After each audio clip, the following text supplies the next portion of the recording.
لشأنه وأشهد أن محمدا عبده ورسوله الداعي إلى رضوانه صلوات الله وسلامه عليه وعلى آله وصحبه وسلم تسليما كثيرا اللهم انفعنا بما علمتنا وعلمنا ما ينفعنا وزدنا علما اللهم إنا نعوذ بك من علم لا ينفع ومن قلب لا يخشع ومن نفس لا تشبع ومن دعوة لا يستجاب لها اللهم آمين.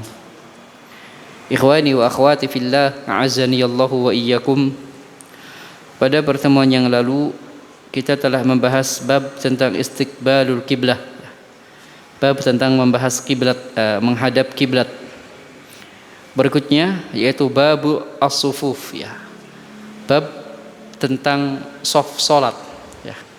Bab tentang shaf dalam salat ya.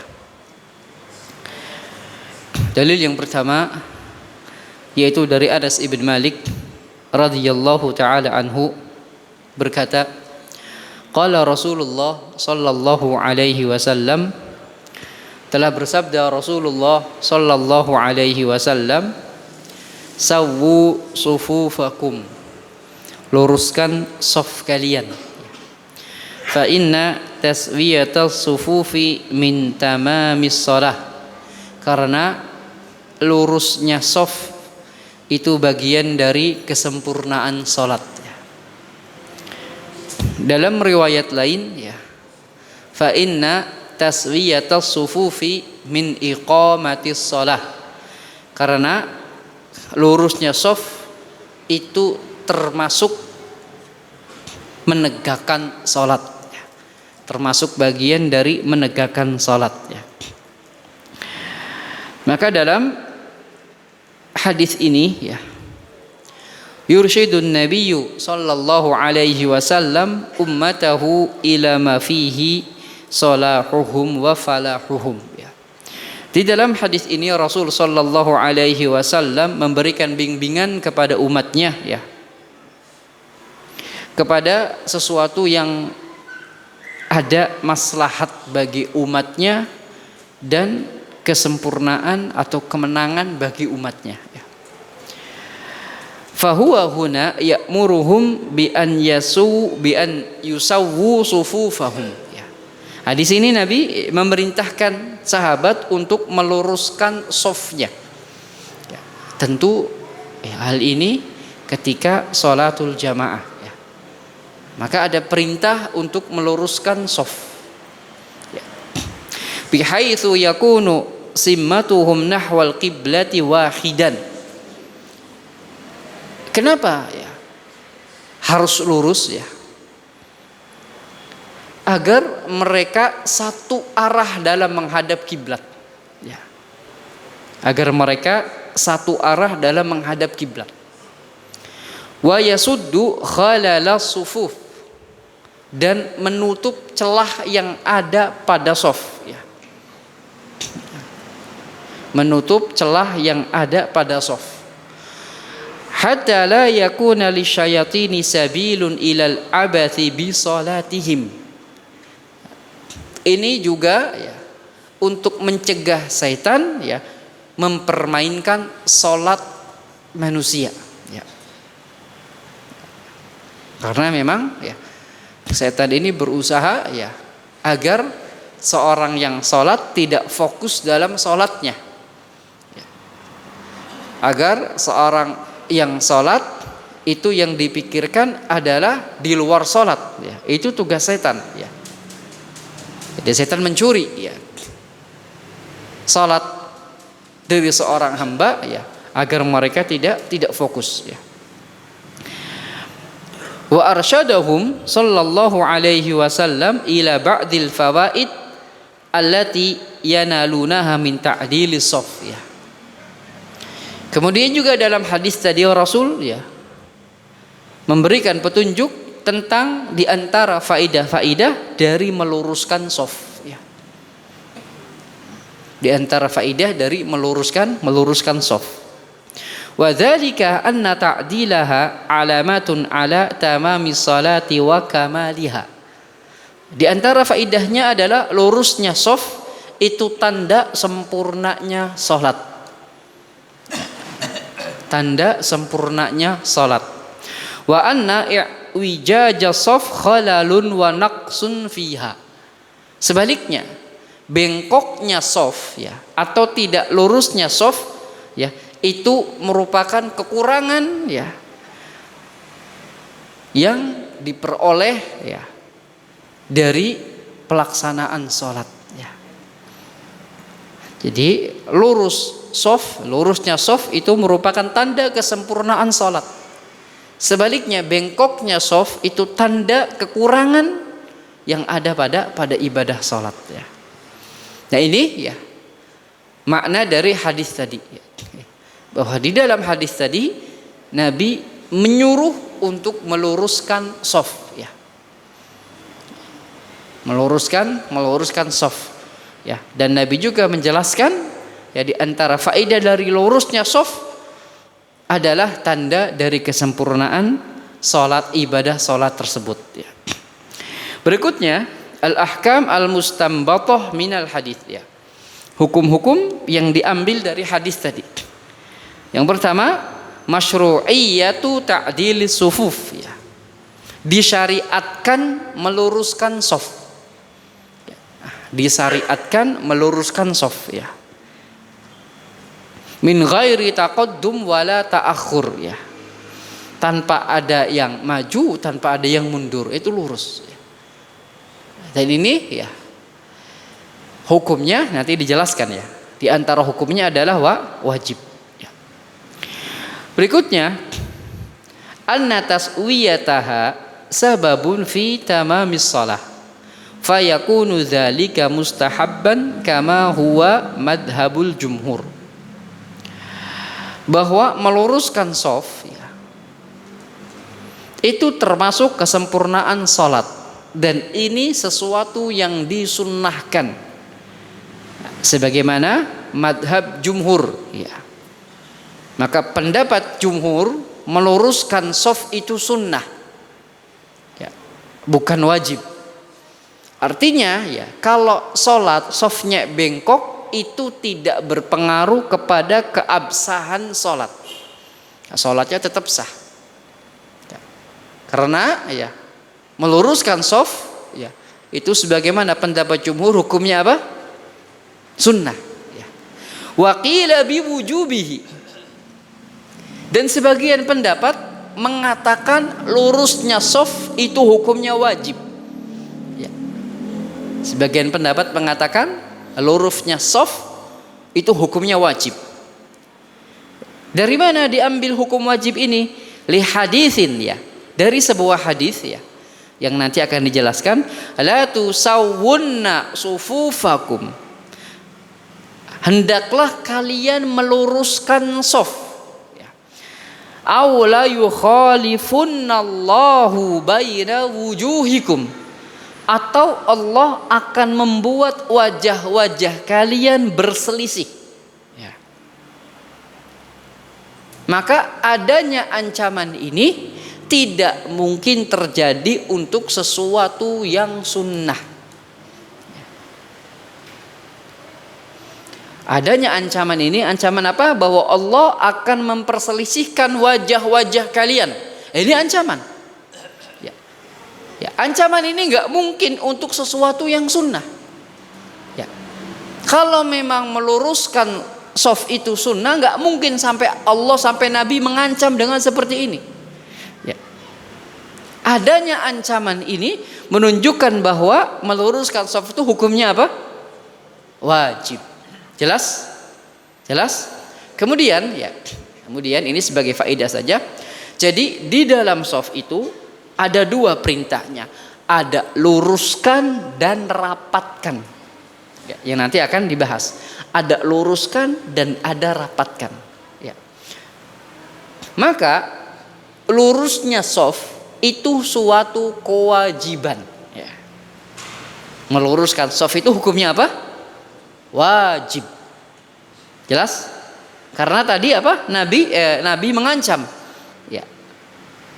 Nabi mengancam bahwa orang yang tidak mau meluruskan shaf, ya, maka dia diancam akan adanya perselisihan, ya, di antara wajah-wajah mereka. Nah, makanya lurusnya shaf itu wajib. Ya.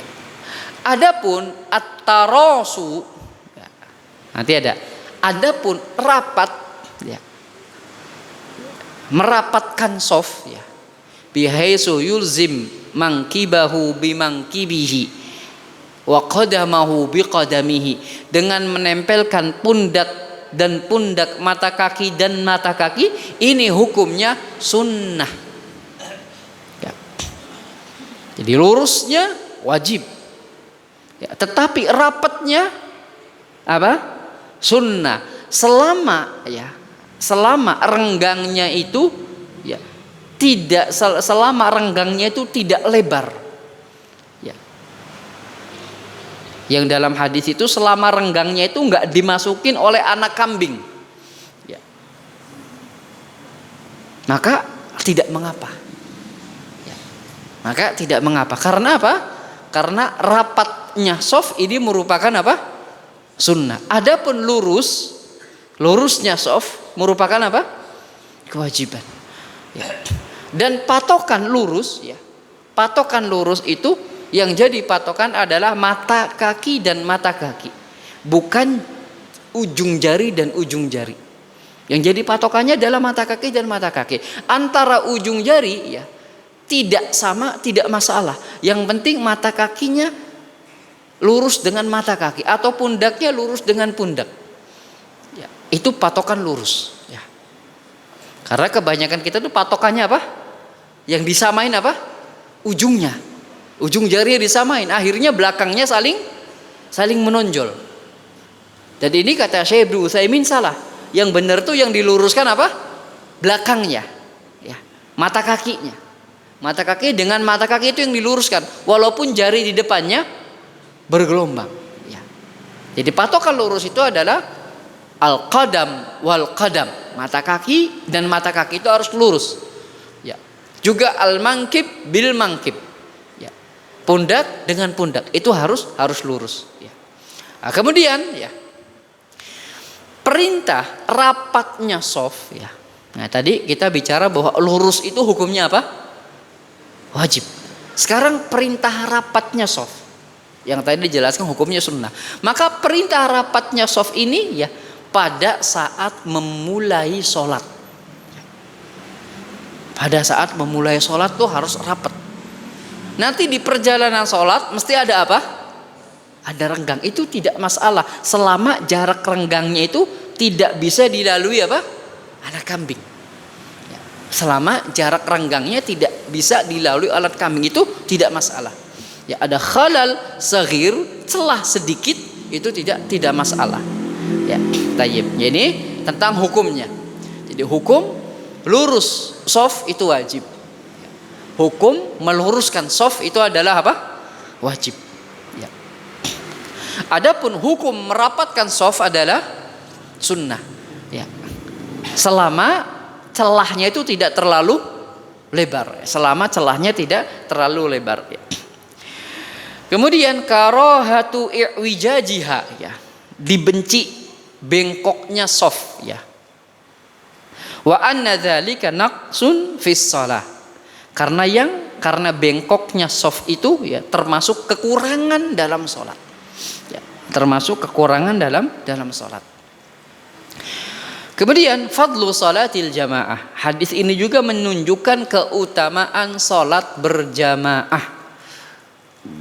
Wa dzalika li annal ajra al hasila min ta'dilis shaf mutasabbibun an salatil jamaah. Kenapa hadis ini menunjukkan keutamaan salat jamaah? Karena pahala yang didapat dari meluruskan shaf itu sebabnya adanya salatul jamaah. Kalau salat sendiri, ya, tidak ada shafnya, ya. Tidak ada perintah untuk meluruskan dan merapatkan shaf pada salat sendiri. Ini ada pada salat apa? Jamaah. Nah, ini berarti, ya, menunjukkan akan keutamaan salatul jamaah.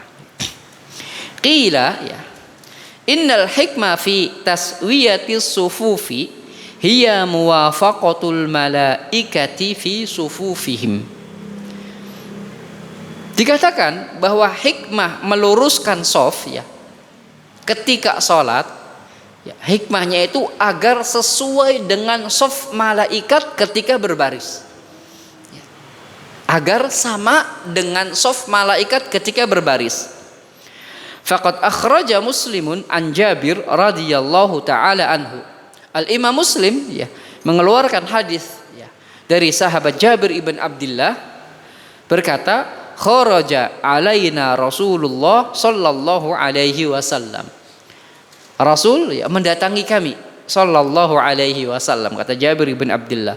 Faqala ala tasuffuna kama tasufful malaikatu inda rabbiha. Tidaklah kalian membikin shaf sebagaimana malaikat membikin shaf ketika baris di depan Rabbnya. Qulna ya Rasulullah kaifa tasiful malaikatu inda rabbiha. Ya Rasulullah, bagaimana cara malaikat membuat shaf ya. Qala sallallahu alaihi wasallam yutimmuna sufufal awal, menyempurnakan shaf yang pertama ya. Jadi kalau shaf pertama belum sempurna, jangan bikin shaf baru ya. Yutimmuna as-sufufal awal ya, menyempurnakan shaf yang pertama. Wa yatarasawna fis shaf, dan merapatkan shaf. Maka dari sini ya cara malaikat baris itu lurus dan rapat. Ya. Cara malaikat baris di depan Robnya itu dengan lurus dan rapat. Maka manusia pun sama. Ketika dia berbaris di depan Robnya Jalla Jalalu, yaitu ketika salatul jamaah, maka harus lurus dan rapat. Ya, maka harus lurus dan rapat. Jamaah yang dirahmati Allah Subhanahu wa taala, inilah penjelasan hadis pertama ya yang berkaitan dengan shaf salat. Hadis berikutnya ya, dari Nu'man ibn Bashir radhiyallahu anhu berkata, saya mendengar Rasulullah sallallahu alaihi wasallam bersabda, la tusawwunna sufufakum, hendaklah kalian meluruskan shaf. Hendaklah kalian meluruskan shaf. Aw la yukhalifannallahu baina wujuhikum, atau Allah akan memperselisihkan di antara wajah-wajah kalian. Nah, ini sebagaimana dijelaskan tadi ya. Maka lurusnya shaf merupakan salah satu kewajiban ya, karena adanya ancaman ya. Kalau tidak lurus, Allah akan jadikan wajah-wajah kalian berselisih. Nah, ini ancaman ini ya adalah pada sesuatu yang wajib. Wali muslimin, dan dalam riwayat Imam Muslim, kana Rasulullah sallallahu alaihi wasallam yusawwi sufufana hatta ka'annama yusawwi bihal qidah. Rasul ya meluruskan shaf kami seolah dia meluruskan anak panah. Ya. Rasul membariskan kami ya seolah membariskan anak panah. Hatta ra'a angqad aqalna anhu ya. Sampai ya, Nabi berpendapat bahwa kita para sahabat ini sudah paham maksudnya. Thumma kharaja yauman faqama hatta kada an yukabbira ya. Di suatu hari ya, ketika Nabi hendak bertakbir ya, ra'a rajulan badiyan sadrahu, melihat ada seorang yang sedikit maju ya. Sedikit maju. Jadi enggak lurus ya.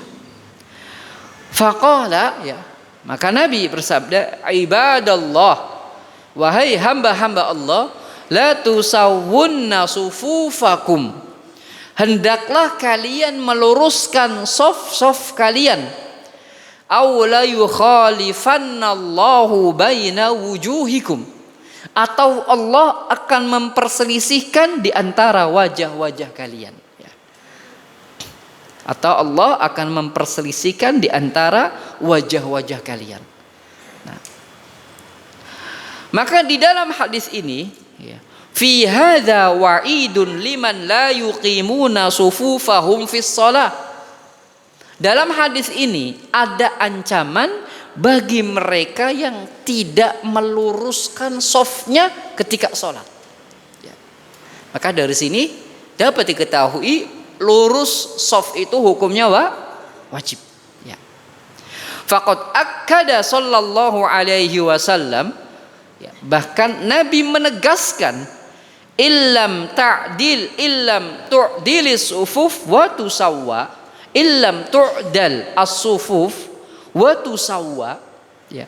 Kalau shaf itu enggak diluruskan, ya, fala yukhalifannallahu baina wujuhil ladzina wajad sufufuhum, maka Allah, ya, akan memperselisihkan orang-orang yang tidak lurus shafnya, ya. Allah akan memperselisihkan wajah orang-orang yang enggak mau meluruskan shaf, ya. Kenapa? Wadzalika bi annahu hinama yataqaddamu ba'duhum ala ba'din fis shaf, ya. Hal itu dikarenakan ketika ada seorang yang lebih maju, ya, dalam barisannya, fayuftan al mutaqaddim fayusibuhul kibaru wazahwu, maka orang ini akan terkena rasa kibir, ya, rasa ujub. Thumma yuqabiluhul mutaakhir ala kibrihi bil adawati wal bagdha, ya. Kemudian orang yang melihat dia lebih maju, ya, itu akan membenci dan akan memusuhi. Fatahtaliful qulub, maka dari situ hati mereka berselisih. Hati mereka berselisih. Fayatba'uha ikhtilaful wujuh, kalau hati berselisih maka wajah pun saling berselisih, ya. Min syiddatil adawa, karena kerasnya permusuhan. Orang kalau hatinya enggak nyatu, ya wajahnya pun enggak akan mau nyapa, karena hatinya berselisih. Dan perselisihan hati itu terjadi ketika seorang tidak mau meluruskan shafnya. Wa bihadza tahsul al-qati'atu wat tafriqah, maka dengan ini dihasilkanlah perputusan dan perpecahan. Wa yafutu al-maqsad al-matlub, sehingga hilanglah tujuan yang dicari dari salat jamaah, yaitu al-i'tilaf wal mahabbah, bersatu dan saling suka. Itu tujuan salatul jamaah. Tujuan ini enggak akan didapat manakala seorang itu tidak meluruskan shaf, atau manakala shaf itu bengkok, ya. Ketika shaf itu bengkok, maka hati-hati mereka saling berselisih di antara orang-orang yang sholat tadi, ya. Dan ini sesuatu yang terjadi, sesuatu yang waqi'. Wadzalika li'annal jazaa'a min jinsil amal. Itu terjadi dikarenakan balasan itu, ya, dari jenis amalan, yaitu tergantung amalan. Wa qad kana sallallahu alaihi wasallam yu'allimu ashabahu bil qawli wa yuhadzibahum bil fi'li. Dan Rasulullah sallallahu alaihi wasallam mengajarkan para sahabatnya dengan ucapan, ya, dan juga dengan perbuatan, ya. Jadi bukan hanya mengajarkan dengan ucapan saja, namun diikuti juga oleh perbuatan. Fadhalla yuqimuhum biyadih, maka Nabi meluruskan shaf salat itu dengan tangannya, ya. Hatta dhanna annahum qad arafu wa fahimu, sampai Nabi menyangka mereka udah faham, ya. Artinya kalau salat itu shafnya diluruskan, ya. Idza biwahidin qad bada sadruhu fis shaf min baini ashabihi, tiba-tiba Nabi, ya, melihat ada seorang yang maju dari shaf tadi, ya, tidak lurus. Faghadiba sallallahu alaihi wasallam, maka ini membuat Nabi murka. sallallahu alaihi wasallam, sampai Nabi mengatakan la tusawwunna sufufakum, hendaklah kalian meluruskan saf, aw la yukhalifunnallahu baina wujuhikum, atau Allah akan memperselisihkan antara wajah-wajah kalian ya. Nah, ini ancaman yang sangat luar biasa ya bagi mereka yang tidak mau meluruskan saf ya. Oleh karena itu yang perlu diperhatikan ya sebelum pelaksanaan sholatul jamaah adalah lurusnya shaf ya. Adalah lurusnya shaf. Al-ahkam al-ma'khudah, hukum yang bisa diambil dari hadis tadi. Ya, hadis kedua tadi. Yang pertama, zahirul hadis wujubu ta'dilis sufuf wa tahrim ta'wijiha. Zahir hadis ya. Zahir hadis menyatakan wajibnya meluruskan shaf. Ya, tadi telah dibahas bahwa lurusnya shaf itu bukan hanya sunnah, tapi sampai kepada apa? Wajib. Ya, zahir dari zahir hadis tadi. Ya, zahir hadis tadi menunjukkan bahwa meluruskan shaf itu wajib. Wa tahrim ta'wijiha, dan haram hukumnya tidak meluruskan shaf ya. Lil wa'idis syadid ya, lil wa'idis syadid ya, karena adanya ancaman yang keras tadi, yaitu Allah akan memperselisihkan hati mereka dan wajah mereka. Ini ancaman ya, dan ancaman itu ya tidak mungkin pada sesuatu yang sunnah ya, karena ancaman itu ada pada sesuatu yang wajib. Walakin yujadu fi ba'dil ahadits ma yukhaffifu min hiddati hadza ta'kid ya. Namun ada ya hadis yang meringankan dari hukum wajib ini ya ke hukum sunnah. Ini kenapa jumhur mengatakan sunnah? Karena ada hadis ya yang memalingkan dari makna wajib kepada makna sunnah. Di antaranya ya hadis tadi, inna taswiyatus sufuf min tamamis shalah, karena lurusnya shaf itu termasuk kesempurnaan salat. Jadi enggak sampai pada derajat wajib. Ya. Namun tentu pendapat ini ya tidak sekuat pendapat yang mengatakan wajib. Ya. Berikutnya, syiddatu ihtimamihi bi iqamatis sufuf ya. Semangatnya, besarnya perhatian Rasul sallallahu alaihi wasallam ya bi iqamatis sufuf, dalam perkara lurusnya shaf ya. Besarnya semangat Nabi untuk meluruskan shaf. Ini enggak mungkin terjadi pada sesuatu yang sifatnya apa? Sunnah. Ya. Perhatian Nabi yang sangat besar ini kepada sesuatu yang wajib. Ya. Ini menunjukkan bahwa lurusnya shaf itu sesuatu yang wajib. Adapun rapatnya shaf ya, itu para ulama mengatakan apa? Sunnah. Faqad kana yatawalla ta'dilaha biyadihil karimah. Nabi sendiri yang mengatur gitu. Nabi sendiri yang mengatur sebelum beliau ya takbiratul ihram, sebelum beliau sallallahu alaihi wasallam memulai salatnya, Nabi mengatur ya agar shafnya itu lurus. Agar shafnya itu lurus. Wa hadza yadullu ala anna taswiyatas sufuf min wadhifatil imam. Dan ini juga menunjukkan ya bahwa lurusnya shaf itu tanggung jawab imam. Ya. Artinya imam ya jangan dulu memulai salatnya sebelum memastikan shafnya itu apa?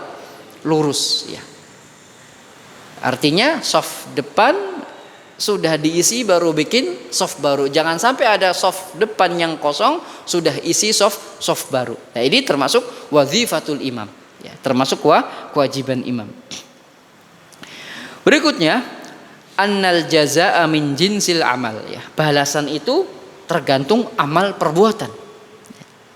Faqad tawa'ada bi mukhalafati wujuhihim muqabila mukhalafati sufufihim. Ya. Maka Allah mengancam ya untuk memperselisihkan wajah-wajah mereka ya, disebabkan mereka juga tidak meluruskan shaf mereka ya. Jadi karena mereka tidak meluruskan shaf, maka Allah juga tidak meluruskan wajah-wajah mereka. Allah juga tidak menyatukan hati-hati mereka. Karena apa? Karena mereka disuruh lurus tidak mau lurus. Sedangkan lurusnya shaf itu adalah kewajiban. Berikutnya, ghadabun Nabi sallallahu alaihi wasallam ala ikhtilafis shaf, ya. Marahnya Nabi sallallahu alaihi wasallam ketika ada shaf yang tidak lurus. Marahnya Nabi ketika melihat shaf tidak lurus. Ini menunjukkan lurusnya shaf itu wajib apa sunnah? Wajib. Sampai Nabi marah. Ya. Sampai Nabi keluar ancaman dari Nabi, sampai Nabi marah itu karena shafnya nggak lurus. Karena shafnya tidak lurus. Fayaqtadi al-hadaru min dzalik. Maka kita harus berhati-hati dari perkara ini. Kita harus berhati-hati dari perkara ini. Dari perkara apa? Tidak meluruskan shaf, ya. Berikutnya, fihi jawazu kalamil imam fi ma bainal iqamati was shalah. Dalam hadis tadi, ya, dibolehkannya imam berbicara antara iqamat dan sholat, ya, untuk salah satu kebutuhan, ya. Karena Nabi Shallallahu Alaihi Wasallam tadi setelah qomat sebelum sholat tuh Nabi ngomong, Nabi meriksa shaf, kemudian ada shaf yang nggak lurus, ya, Nabi ngomong, ya. Maka boleh bagi imam untuk berbicara, ya, sebelum takbiratul ihram, ya, ketika ada kebutuhan, ya, ketika ada kebutuhan. Jamaah yang dirahmati Allah Subhanahu wa taala, inilah hadis kedua dari bab shaf. Hadis berikutnya dari Anas ibn Malik, ya, radhiyallahu taala anhu, anna jaddatahu Mulaikah radhiyallahu taala anha da'at Rasulullah sallallahu alaihi wasallam li ta'amin sana'athu lahu, ya. Dari Anas ibn Malik, ya, bahwasanya nenek beliau, ya, neneknya Anas, ya, yang bernama Mulaikah, ya, manggil makan Rasul sallallahu alaihi wasallam, ya. Yang makanan itu dia bikin dengan tangannya sendiri. Jadi ngundang Nabi untuk makan di rumahnya.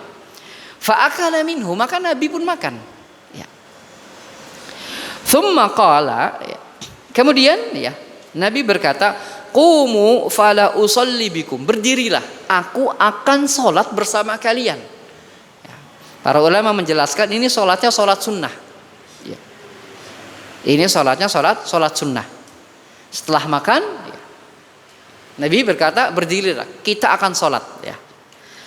Qala Anas berkata, faqumtu ila hasirin lana qadis wadda min tuli ma labitha fanadhahtuhu bima'in. Kemudian kata Anas bin Malik, aku ambil tikar yang udah usang, yang berdebu, ya. Aku percikan dengan air, ya. Lalu aku berikan sebagai alasnya Rasul.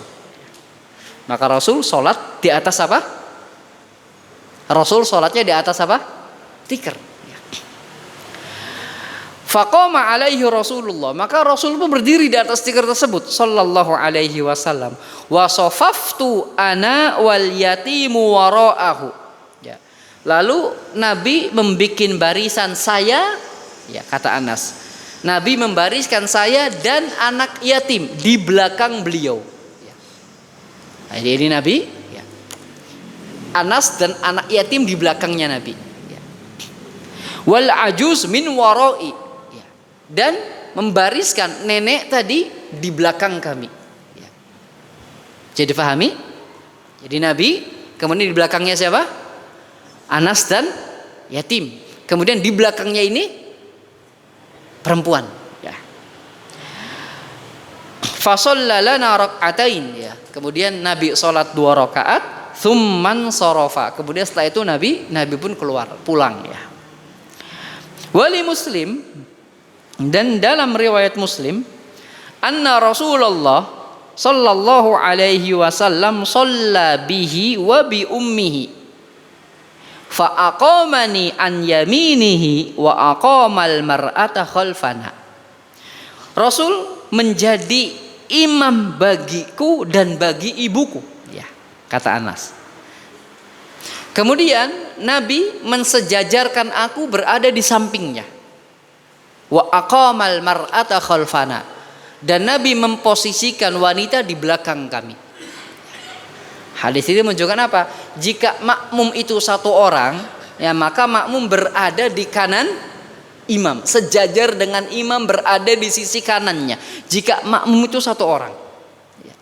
Misal ini imam, ya, ini imam. Jika makmumnya itu satu orang, maka makmum itu berdiri di mana? Sebelah kanan imam, sejajar dengan imam. Kalau makmumnya lebih dari satu, maka makmum ini berada di belakang imam. Jelas? Maka di sini di riwayat Muslim ini, ya, makmumnya dua, satu laki-laki, satu perempuan, satu Anas, satu ibunya. Ya, maka Nabi memposisikan Anas, ya, di samping beliau, di samping kanan beliau. Ya, Sallallahu Alaihi Wasallam, dan Nabi memposisikan wanita di belakang. Ya. Jadi soft wanita itu berada di belakang soft laki-laki.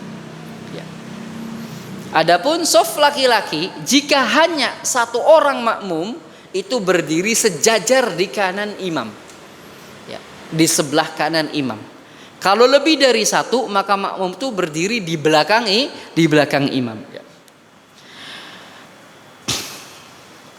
Adapun makna dari hadis ini, ya, da'at Mulaikah radhiyallahu taala anha Rasulullah sallallahu alaihi wasallam li ta'amin sana'athu. Mulaikah, ya, neneknya Anas ini, ya, memanggil makan Rasul sallallahu alaihi wasallam, ya, dengan masakan sendiri. Ya, dengan masakan sendiri. Wa qad jabalahu Allah taala ala a'lal makarim wa asmal akhlaq. Dan Allah itu telah menciptakan Rasul, ya, di atas akhlak yang baik, ya, di puncak kebaikan akhlak. Wa minha at-tawadu al-jum. Di antara akhlak tersebut adalah tawadu, kerendahan hati beliau sallallahu alaihi wasallam. Fakana ala jalalati qadrihi wa uluwi makanihi yujibu da'watal kabiri was saghiri wadzakari wal untha wal ghaniyya wal faqir. Walaupun, ya, kedudukan Nabi itu tinggi, ya, beliau, ya, tetap, ya, mendatangi undangan, baik itu orang dewasa, anak kecil, laki-laki, perempuan, kaya, miskin, ya. Itu Nabi datang kepada mereka. Padahal Nabi, ya, seorang Nabi, seorang yang memiliki kedudukan yang tinggi. Yuridu bidzalikal ahdaf as-samiyah, karena ada tujuan, ya. Wal maqasid jaliyah, di antaranya jabri qulubil baisin, ya, memberi kesenangan kepada hati-hati yang sedang sedih, ya. Wat tawadu' lil masakin, rendah hati terhadap orang-orang miskin, ya. Wa ta'limul jahilin, mengajarkan orang-orang yang tidak tahu. Ila ghairi dzalika min maqasidil hamidah, ya. Dan masih banyak tujuan-tujuan lainnya. Itulah mengapa Nabi mendatangi undangan tadi. Faja'a ila hadhihi da'iyah wa akala min ta'amiha. Itu yang membuat Nabi datang dan memenuhi undangan serta makan dari makanan tersebut, ya. Kemudian, ya, setelah itu igtanama hadhil fursah. Nabi, ya, sallallahu alaihi wasallam menggunakan kesempatan ini, ya, menggunakan kesempatan baik ini liyu'allima haula'il mustad'afin, untuk mengajarkan orang-orang yang lemah, ya. Di antara mereka rubbama la yuzahimunal kibar ala majalisihi, yang mereka mungkin tidak sempat berkumpul dengan orang-orang besar di majlis mereka, ya. Fa amarahum bil qiyami liyusalliya bihim, ya. Maka Nabi memerintahkan kepada mereka untuk salat, ya. Hatta yata'allamu minhu kaifiyatas shalah, hingga mereka tahu tata cara salat Rasul sallallahu alaihi wasallam, ya. Itu, ya, kenapa Nabi mendatangi, ya, undangan tadi, ya. Dan keluarga Anas ibn Malik itu adalah keluarga miskin, ya, bukan keluarga kaya, ya. Ditandai dengan apa? ditandai dengan tikar yang sudah usang. Ya. Ini berarti keluarga miskin, tapi Nabi mendatanginya. Ya. Nabi memenuhi undangannya. Ya. Karena apa? Ada tujuan mulia di balik makan, yaitu mengajarkan perkara agama kepada mereka. Fa'amida Anas radhiyallahu anhu ila hasirin qadimin qad iswadda min tulil mukthi. Ya. Maka Anas mengambil tikar yang udah usang, ya. Nah, ini menunjukkan bahwa keluarga Anas keluarga miskin, ya. Fa ghasalahu faqama alaihi Rasulullah. Kemudian dibersihkan tikar tadi, dicuci, ya. Kemudian diberikan kepada Rasul sallallahu alaihi wasallam, dan Rasul pun enggak menolak. Rasul sholat di atas tikar tadi, ya. Fasoffa Anas, maka Nabi memposisikan Anas wa yatima ma'ahu soffan wahidan khalfan Nabi.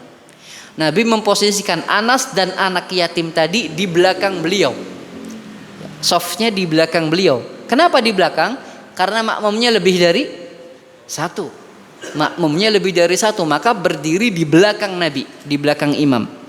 Wa soffatil ajuza sahibatad da'wah min wara'i Anasi wal yatim. Kemudian Nabi memposisikan wanita, ya, di belakang sof laki-laki, di belakang Anas dan anak yatim. Itulah posisi wanita. Nah, ini fa shalla bihim rak'ataini tsumma sarafa sallallahu alaihi wasallam, ya. Kemudian Nabi sholat 2 rakaat bersama mereka. Setelah itu Nabi pulang, ya. Maka di sini mereka ketika ngundang Nabi itu juga mendapatkan ilmu yang luar biasa yang langsung dari Rasul sallallahu alaihi wasallam, yaitu ilmu apa? Ilmu tentang sholat, ya, ilmu tentang sholat. Jamaah yang dirahmati Allah Subhanahu wa taala, di dalam hadis ini terdapat ikhtilaful ulama. Terdapat, ya, perbedaan para ulama dalam hal apa, ya? Dalam hal sah atau tidaknya sof anak kecil, ya. Karena tadi apa? Nabi memposisikan anak Anas bin Malik dan siapa? Anak yatim, ya, dan yatim. Ya, yatim itu posisinya kecil, ya. Zahabal jumhur ila sihhati musafatis sabi min fi sholatai al-fardi wan nafilah. Jumhur mengatakan sahnya sof anak kecil, ya. Sahnya sof anak kecil, ya. Baik dalam sholat wajib ataupun dalam sholat sunnah. Mustadillina bihadal hadis as-sahih, ya. Sebagaimana hadis tadi, di mana Nabi memposisikan Anas dan anak kecil, ya. Maka dari hadis ini, ya, jumhur ulama mengatakan sof anak kecil itu benar. Wal masyhuru min madhabil Hanabilah, ya. Adapun yang masyhur dalam madhab Hambali, sihhatu musafatuhu fin nafli amalan bihadal hadis wa adami sihhati musafatihi fil fardi. Yang masyhur dalam madhab Imam Ahmad, ya, jika sholat sunnah maka sof anak kecil itu benar, dianggap, dihitung, dipertimbangkan. Jika dalam sholat wajib maka sof anak kecil itu tidak dipertimbangkan, ya. Ini yang masyhur di dalam madhab Imam Ahmad. Tapi jumhur mengatakan, ya, bahwa sof anak kecil itu baik dalam sholat sunnah ataupun sholat wajib itu benar, ya. Wa qad taqaddama annal ahkam al-warida li ihda sholataini takunu lil ukhra. Sedangkan, ya, kita telah bahas pada pertemuan yang lalu, ya, bahwa hukum-hukum yang datang yang berkaitan dengan sholat itu untuk 2 jenis sholat, baik wajib ataupun sunnah. Li'anna ahkamahuma wahidatan, karena hukum keduanya itu satu, ya. Wa man khassa ihdahuma bil hukmi fa alaihi dalil. Jadi siapa saja yang mengkhususkan salah satunya dengan hukum, maka dia wajib mendatangkan dalil, ya. Termasuk dalam sof sholat tadi, ya. Kalau ada yang mengatakan soft anak kecil dalam sholat wajib itu tidak sah, ya, maka harus ada dalil. Ya. Karena pada asalnya soft sholat ini ya berlaku untuk sholat wajib dan untuk sholat apa? Sunnah. Ya. Nah, ini kritik jumhur terhadap pendapat al-Imam Ahmad, ya. Wala mukhassiso, dan tidak ada dalil khusus. Fassahihu ma alaihil jumhur, maka yang benar adalah pendapat yang dianut oleh jumhur ulama, yaitu soft anak kecil itu dianggap sah baik dalam sholat wajib ataupun dalam sholat sunnah. Waqad ikhtarahu Ibnu Aqil minal Hanabila wa sawwabahu Ibnu Rajab fil Qawaid, dan pendapat jumhur juga dipilih oleh Ibnu Aqil dari ulama Hanabila dan disetujui oleh Ibnu Rajab dari ulama Hanabila. Jamaah yang dirahmati Allah Subhanahu wa taala, berkaitan dengan soft anak kecil, ya. Kata para ulama, anak kecil yang dianggap softnya itu sahih adalah di usia tamyiz. Ya. Kalau di bawah usia tamyiz itu softnya tidak dianggap. Ya. Makanya ya, kalau ada seorang bawa anak kecil ya, belum usia tamyiz, dia berdiri di sini, anak kecil berdiri di sini ya. Lalu ada orang yang berdiri lagi, ini softnya terputus. Ya. Jika anak kecilnya ini belum tamyiz, apalagi jika ini anak perempuan dibawa ke soft laki-laki lalu disejajarkan, ini termasuk pemutus soft. Ya. Nggak boleh. Jadi kalau bawa anak perempuan harus di depan taruhnya, atau di akhir yang tidak ada soft. Ya. Kalau sudah tamyiz baru boleh disejajarkan. Ya. Diambil dari mana syaratnya harus tamyiz? Diambil dari hadis Rasul sallallahu alaihi wasallam, muru abna'akum bis salati wa hum sab'u sinin. Perintahkanlah anakmu untuk sholat ketika mereka berusia berapa? 7 tahun. Dan 7 tahun ini usia tamyiz, rata-rata usia tamyiz. Walaupun ada yang sebelum 7 tahun sudah tamyiz. Tamyiz itu maknanya apa? Paham pembicaraan. Dia memahami pembicaraan orang lain, itu tamyiz. Nah, kalau di usia patokannya 7 tahun. Jadi anak-anak yang sebelum 7 tahun jangan dibikinin soft. Ya. Jangan dibikin soft. Karena apa? Itu termasuk pemutus soft. Ya. Itu termasuk pemutus soft. Ya, ini dijelaskan oleh para ulama. Kalau sudah 7 tahun baru dia disejajarkan softnya. Ya. Sebagaimana Nabi ya membariskan Anas dan yatim. Ya. Yatim ini mungkin belum tamyiz usianya, tapi kenapa dibariskan? Karena tidak ada soft lagi, tidak ada soft yang terputus. Tapi kalau setelah anak kecil lagi ada soft lagi, maka ini putus softnya. Anak kecil harus di depan. Ya. Anak kecil harus di depan. Ya. Karena apa? Soft anak yang belum tamyiz itu tidak sah. Ya. Soft anak yang belum tamyiz itu tidak sah. Ya.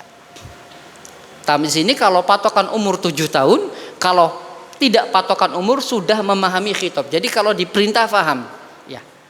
Walaupun belum 7 tahun, tapi kalau diperintah, ya. Kalau dia sholat jangan kemana-mana, nggak kemana-mana dalam sholatnya, dia ikuti gerakan sholat, ya. Itu boleh, bener. Ya. Walaupun belum usia 7 tahun. Jadi tamyiz ini, ya, kadang pakai usia 7 tahun, kadang ya pakai khitab. Ya. Kalau dibilangin dia bisa, gitu, dan dia sholat juga punya wudhu. Punya wudhu, lalu ketika sholat dia nggak keluar dari softnya, ya, nggak keluar dari softnya, dia ikutin gerakan imam ruku dia ruku, imam sujud dia sujud, maka sah seperti ini. Walaupun usianya belum berapa, belum 7 tahun. Tapi ya kalau sebelum 7 tahun setiap kali disejajarkan ya, kabur ya, maka ini nggak boleh disejajarkan, harus taruh di depan karena ini sebagai pemutus soft. Dan memutuskan soft itu ya ada ancaman sendiri yang nanti akan dibahas. Ma yukhadhu minal hadis. Faidah dari hadis tadi. Ya. Yang pertama, sihah musafatal ladzi lam yablugh fis shalat. Sahnya ya Sof anak kecil yang belum balik, ya. Belum balik artinya dia sudah tamyiz, ya. Yang belum balik. Li'annal yatima yutlaqu ala man mata abuhu wa lam yablugh, ya. Karena anak yatim itu maknanya ya yang ditinggal mati oleh ayahnya sementara dia belum balik, itu namanya yatim. Kalau sudah balik sudah bukan yatim lagi. Annal afdal fi mauqifil ma'mumin ayyakunu khalfa imam. Sof yang paling utama yaitu yang berada di belakang imam, ya. Namun kata Nabi sallallahu alaihi wasallam, ya, tentang siapa yang berdiri di belakang ini, kata Nabi, liyaliyani minkum ulul ahlami wan nuha. Hendaklah yang berada di belakangku itu orang-orang yang faham tentang hukum sholat, ya, orang-orang yang faham tentang hukum sholat. Yang ketiga, anna mauqifal mar'ah yakunu khalfar rijal. Sof wanita itu berada di belakang sof laki-laki. Berikutnya, ya, sihah mauqifil mar'ah soffan wahidan madamat wahidah, ya. Sahnya sof wanita meskipun dia sendiri. Fa in kunna aktsara min dzalik wajaba alaihi iqamatus sof, ya.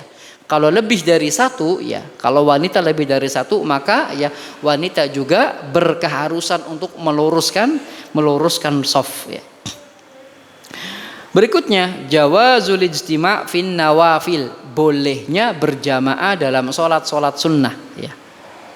Wa id lam yusra' laha ijtima', walaupun pada asalnya sholat sunnah itu tidak diharuskan jamaah, ya. Idza lam yattakhidz dzalika 'adatan mustamirrah, selama ya tidak dijadikan ya kebiasaan yang terus menerus, ya. Sholat jamaah itu, sholat sunnah itu pada asalnya dilakukan sendiri-sendiri, kecuali beberapa sholat yang disunnahkan berjamaah, diantaranya sholat gerhana, itu sholat sunnah yang disunnahkan secara berjamaah. Kemudian juga sholat tarawih, ya, yaitu qiyam lail di bulan Ramadan, ini sholat sunnah, ya, namun disunnahkan secara jamaah. Berikutnya juga sholat idain, ya, sholat id bagi yang berpendapat bahwa sholat itu sunnah, ya, bagi yang berpendapat bahwa sholat itu sunnah. Jadi sholat sunnah yang dianjurkan dilakukan secara berjamaah. Adapun selainnya, ya, itu sholat sunnah afdolnya dilakukan secara munfarid. Berikutnya, istihbab ijabati da'wati da'i, dianjurkan memenuhi undangan, ya. Wala siyama liman yahsul bi ijabatihim jabra khawatirihim, apalagi ya yang memenuhi undangan itu bisa menyenangkan yang mengundang. Malam takun walimata ursin, selama bukan undangan pernikahan. Artinya undangan pernikahan itu wajib, ya.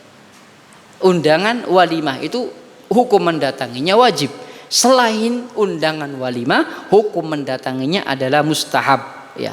Wa inda dzalika tajib ijabatu dakwah, dan berkaitan dengan walimah hukumnya itu wajib. Jamaah yang dirahmati Allah Subhanahu wa taala, inilah hadis yang ketiga tentang bab meluruskan shaf. Insyaallah akan kita lanjutkan pada pertemuan yang akan datang. Barangkali yang ditanyakan, fala tafadhol maskurah.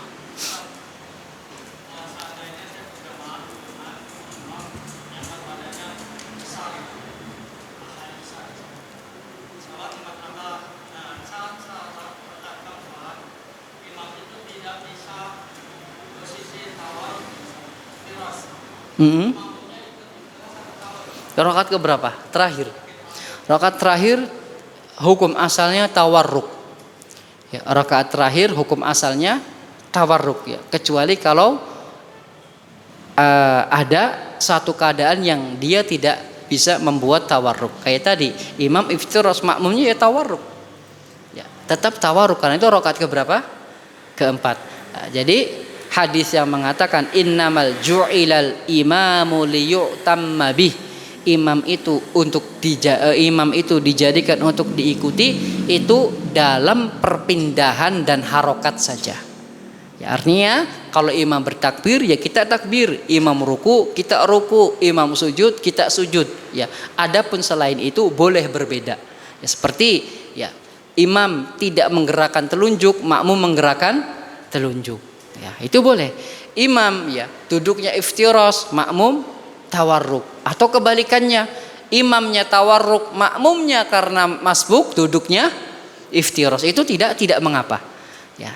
Jadi adapun yang dimaksud imam itu dijadikan untuk diikuti adalah kata para ulama fi tanaqqulati wa taharrukat, dalam perpindahan gerakan ya. Misal imam takbir ya kita takbir, imam ruku ya kita ruku, nggak boleh diselisihi kita. Imam sujud ya kita sujud ya. Imam duduk di antara dua sujud, kita duduk di antara dua sujud. Itu yang dimaksud ya, imam dijadikan untuk diikuti. Adapun gerakan-gerakan tadi, misal imam tawarruk lalu kitanya iftiros ya.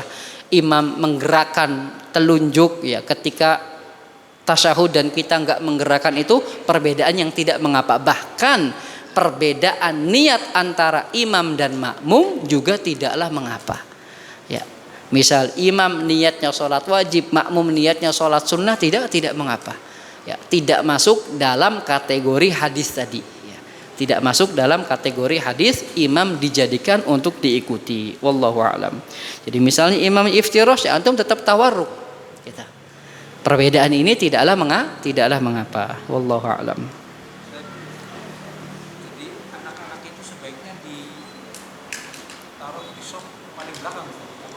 Tidak ada keterangan anak-anak taruh soft paling belakang. Hatta soft di depan pun tidak mengapa, selama mereka itu tamyiz ya. Selama mereka itu ketika sholat ya, khusyuk sholatnya, benar sholatnya ya. Tapi sekiranya ya ketika sholat itu mereka main-mainnya, mereka harus ditaruh di soft paling belakang gitu loh ya. Ditaruh di soft paling belakang. Intinya soft anak kecil itu benar selama tidak di belakang imam.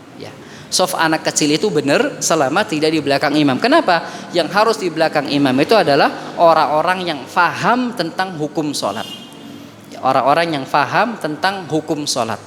Jadi kalau mereka sudah tamyiz, mereka harus dimasukkan ke dalam sof dan dipisah ya, agar tidak membuat gaduh dalam sholat. Dan orang-orang yang membawa anak yang belum tamyiz ya, yang sekiranya kalau sholat itu keluar dari sof, maka dia tidak boleh diberdirikan di sof ya.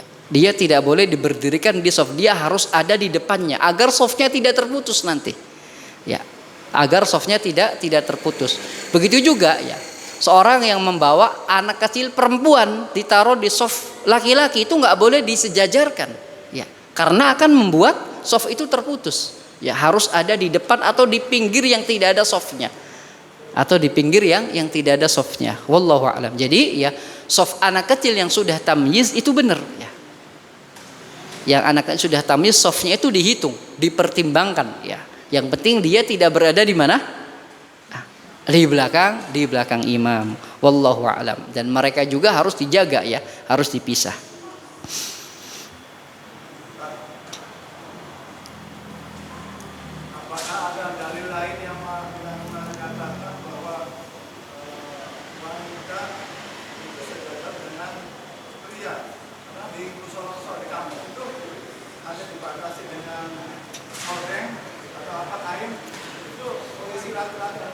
Sejajar ya.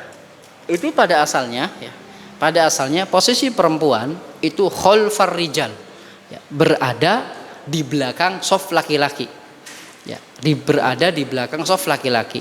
Kalau tempatnya memungkinkan ya, ya, dan diposisikan sejajar dengan laki-laki, itu membuat sholatnya tidak sah ya, kalau tempatnya memungkinkan. Tapi kalau lidzikil makan ya, karena tempatnya sempit, tidak mungkin ya berada di belakang ya, tidak mungkin berada di belakang laki-laki, dia harus berada di samping laki-laki. Itu kata para ulama, soft pertamanya harus mundur sedikit ya.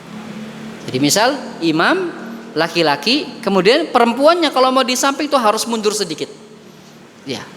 Ini ketika masjidnya tidak muat ya. Sama seperti hukum sholat antara dua tiang ya. Hukum sholat antara dua tiang pada asalnya nggak boleh, softnya itu tidak sah kalau terputus tiang ya. Kecuali ya kalau lidzikil makan ya, kalau tempatnya sempit ya. tempatnya sempit, maka boleh di antara tiang itu diisi soft sholat. Ini hukumnya masuk pada hukum darurat ya. Jadi tadi kalau memang darurat seperti itu ya, tidak apa-apa berada di sejajar dengan soft laki-laki, tapi agak apa? Agak mundur sedikit. Kalau memang ya tempatnya tidak memadai. Tapi kalau bisa, kalau memadai, mungkin perempuan itu berada di belakang walaupun harus di teras ya. Lalu dia sejajar dengan laki-laki, ini sholatnya tidak sah. Ya, ini membuat sholat tidak sah. Yang nanti insya Allah akan ada bahasannya. Ya, akan ada bahasan. Jadi itu, kalau memang tempatnya itu sempit, nggak mungkin ditaruh di belakang tuh, nggak mungkin, harusnya berada di samping, maka nggak apa-apa di samping, cuman agak mundur sedikit soft pertamanya. Tidak sejajar dengan soft pertama laki-laki, harus ada mundur sedikit. Ya. Tapi kalau mungkin, ya ada tempat di belakang, walaupun mulainya dari teras, ada tempat, ya maka harus taruh di teras. Ya, harus ditaruh di teras, tidak boleh sejajar dengan apa? Dengan soft laki-laki. Wallahu a'lam. Naam.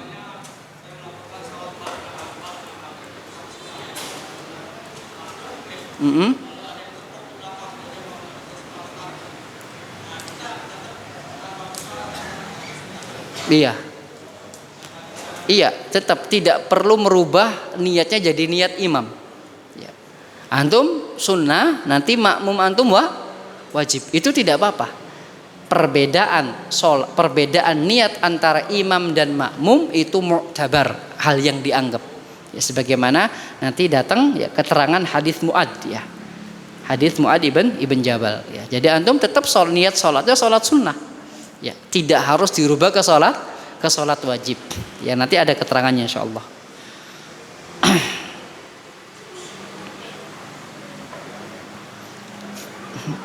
Tayyib, kita cukupkan sampai di sini. Subhanakallahumma bihamdik, asyhadu an la ilaha illa anta, astaghfiruka wa atubu ilaik.